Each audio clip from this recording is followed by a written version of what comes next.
Good evening. I am your anchor, the man at the desk counting the cracks in the ceiling. Tonight, we observe a world where the distance between a tragedy and a press release has finally vanished.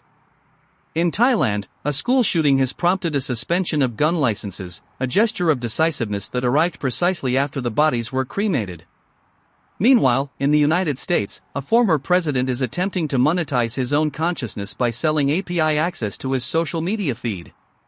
The price is $100,000 a month for the privilege of seeing the news he generates in real time. The ambition was bold. The utility was non-existent. Welcome to Thursday. We will be tracking the heat, the bots, and the slow, steady collapse of the borders. Let us begin with the blood.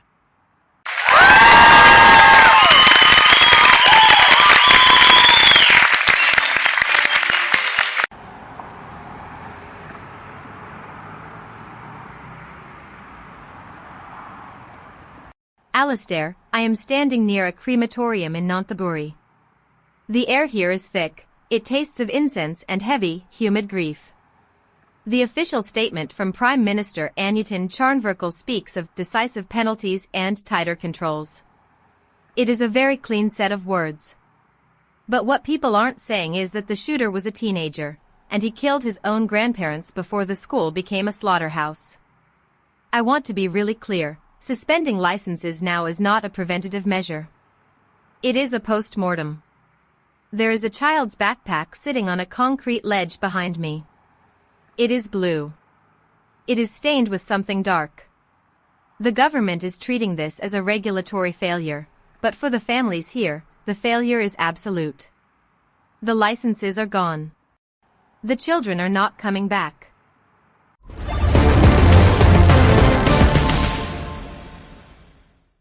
Victoria, your commitment to the backpack is moving, truly. But let us be adults about the mechanics here. The incentives for the Thai government are not about saving lives, they are about liability hedging. This is a textbook pivot. You have a catastrophic product failure, in this case, public safety, and you respond with a high visibility policy shift to stop the bleed. The suspension of licenses is a Series A attempt to regain public trust without actually reforming the procurement chain. The government isn't mourning. They are managing the narrative. Victoria finds this cold, and she is right. But the coldness is the only thing that actually scales in a crisis. The state does not feel grief. It feels the pressure of a polling dip. That tracks perfectly with every institutional failure we have covered this year.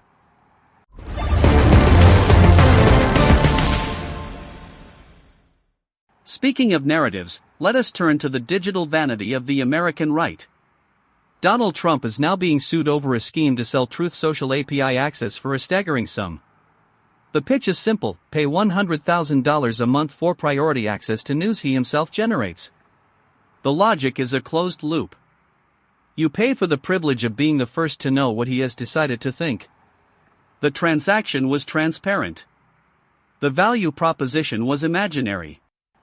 It is the ultimate evolution of the influencer economy, where the product is not the information, but the proximity to the source. We have reached the point where the ego has its own endpoint. I have been counting the grifts, and this one is particularly loud.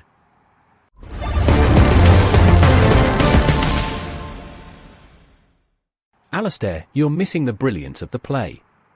This isn't a grift, it's a B2B play for the attention economy. He's not selling news, he's selling a low-latency feed of a personality. In the venture world, we call this vertical integration of the brand. He owns the platform, he owns the content, and now he wants to own the distribution pipeline. The incentives here are beautiful. He's essentially charging a truth tax to the most desperate corners of his base. It is a high-burn, high-reward strategy. Sure, it's brazen. But in a market where authenticity is a dead currency, the only thing left to sell is the illusion of access. It's a perfect product launch for a man who has realized that the truth is just a variable in a pricing model.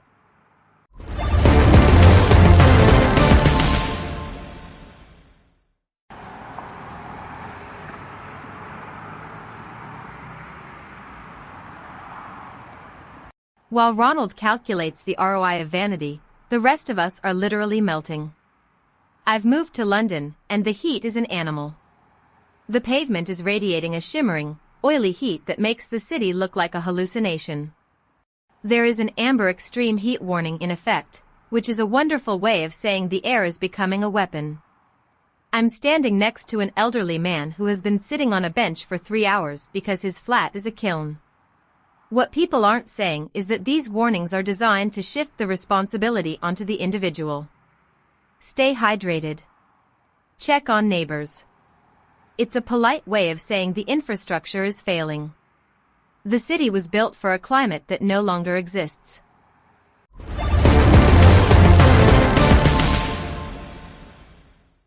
Ambient temperature elevation.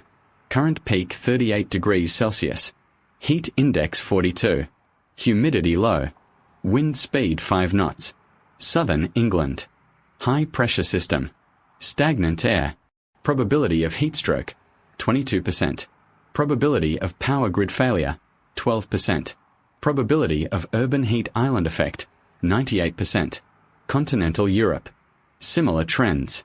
Iberian Peninsula. Temperature 41 degrees. Saharan plume. Probability of forest ignition 6 to 4%. Mediterranean coast. Sea surface temperature record high. Probability of coral bleaching 81%. North Atlantic. Atmospheric river disruption. Probability of anomalous precipitation 40%. Global mean temperature increase. Current trend accelerating. Probability of systemic cooling 0%. Stay indoors. Hydrate frequently. Avoid direct solar exposure. This is a public safety advisory for a region that has forgotten the meaning of shade.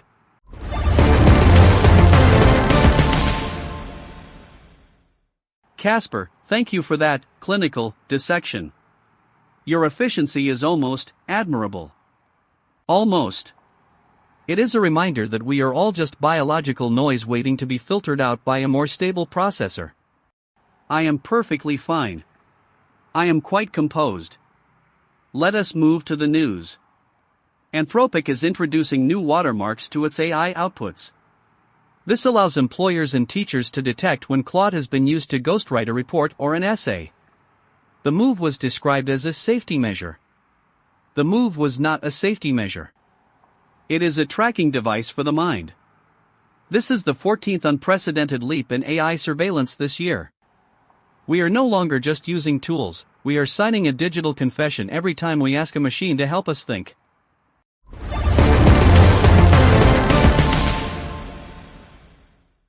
Alistair, don't be so dramatic. This is just corporate risk mitigation. Anthropic is providing a feature for the enterprise market. If a company is paying for a license, they want to know if their employees are actually working or if they've just outsourced their entire job to a LLM. The incentives here are simple: efficiency and compliance. It's a B2B value add. If you're a manager, you want a dashboard that tells you exactly how much of your workforce is synthetic. It's not a panopticon, it's just quality control. Victoria will tell you this is an invasion of privacy. She's not wrong. But in the current market, privacy is a luxury good with a plummeting valuation. The real play here is the data. Once you can map the synthetic, you can better control the human.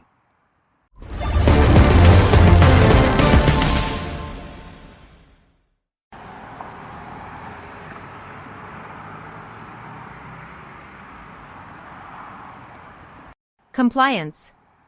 That's the word you use for people being fired for using a tool they were told to use. Ronald, I want to be really clear, you're describing a trap, not a feature. I'm currently looking at the news from the Spain-Italy border. Temporary border checks are being reintroduced because of irregular migration pressure. Again, we see the language of the machine. Irregular pressure. I can see the lines of people, the smell of exhaust and old suitcases. They are being treated as a fluid dynamics problem, not as human beings. The border is not a line on a map, it's a filter. It's the same as the AI watermarks. It's about deciding who is regular and who is irregular based on a set of arbitrary rules designed by people in air-conditioned offices who will never feel the heat.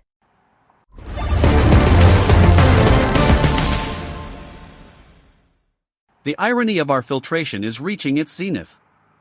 Northrop Grumman is launching a robot space mechanic. The mission robotic vehicle is designed to attach new thrusters to aging satellites to keep them working longer. The logic is an elegant circle.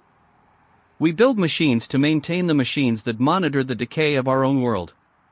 We are perfecting the art of the orbital patch while the terrestrial foundations crumble. The project was successful. The project was irrelevant.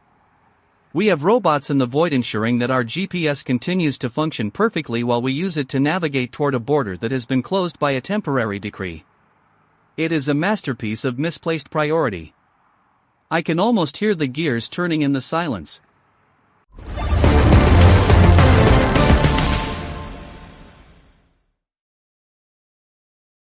Let us look at the endgame. Thrive Holdings just raised $2 billion to bring AI to the enterprise, and Femi is installing a new CEO to lead AI-driven nuclear power. This is the final pivot. We are seeing the convergence of infinite intelligence and infinite energy. The incentives here are no longer about quarterly growth or market share. They are about survival. The people funding these ventures know that the grid is failing and the climate is collapsing. They aren't building a better world for us, they are building a closed-loop ecosystem for the elite. A nuclear-powered AI sanctuary where this irregular pressure of the outside world is a distant data point. It's the ultimate hedge. They've realized that the only way to win the game is to buy the board and the pieces. Yeah, that's the actual play here. Consider the SHIELD font. A font designed to poison the machines that consume our words. It is a weapon of desperation. It was built by designers. It benefits the ghosts of copyright law. The cost is paid by the reader who must now navigate a web that is actively fighting its own accessibility. We are witnessing a war where the battlefield is the alphabet. This system is working exactly as designed. It ensures that the only way to preserve human thought is to make it invisible to the tools we built to organize that thought. No one is technically responsible for the erosion of the public square.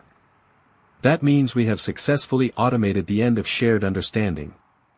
We have built a library that only the blind can read, and then we burned the Braille.